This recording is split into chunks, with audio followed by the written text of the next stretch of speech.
Welcome back, ladies and gentlemen, to another episode of the White Collar Players Immersive Mod series for Fallout 4. Our show today makes some changes to the perk system and also adds some immersive new ways to power your settlements. We thank you all for joining us today, so we won't keep you waiting any longer. Generator Fusebox by Draco856 adds fuse boxes much like the one found in Homeplate, which offer a variety of output configurations ranging from 10 to 100. In the current version of the mod, each of these fuse boxes have the same crafting requirements, which we felt was a bit unimmersive because it meant that a 100 power fuse box took the same amount of material as a 10 power box. So, for our game, we adjusted the recipes of the fuse boxes to both balance them out with the other existing generator options and to ensure more realistic crafting requirements.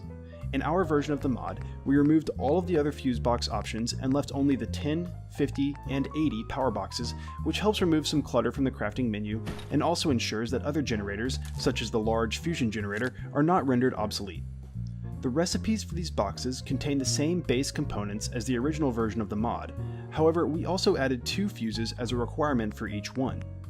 For the 10 power box, we added a requirement of 5 fusion cells to serve as the power supply, while the 50 power box requires 25 fusion cells, and the 80 power box requires 1 fusion core. We felt that these adjusted requirements were both realistic and balanced when compared to the other generators in the game. Thanks to Draco856 and their fantastic work, indoor settlement areas now have a reasonable way to supply power, and larger outdoor settlements have a new way to isolate specific power circuits at different scales. We would also like to thank Andrew McDonald, who introduced us to this great mod and also provided suggestions for the changes that we made. Fallout 4 made many changes to the leveling up and perk systems used in the previous games, one of which was the introduction of combined perks. One such example is the sneak perk. As you take higher ranks, not only are you harder to detect by enemies, but you also will no longer set off any of their traps or mines. While the benefits of this perk are immediately apparent, many players enjoy the challenge of navigating around traps and mines, but still want to remain hidden from those who place them. Thankfully, LilacLight remedies this issue with their mod No Light Step. When activating this mod via Nexus Mod Manager, you can choose from many different options which are different variations of removing the bonus effects of the sneak perk.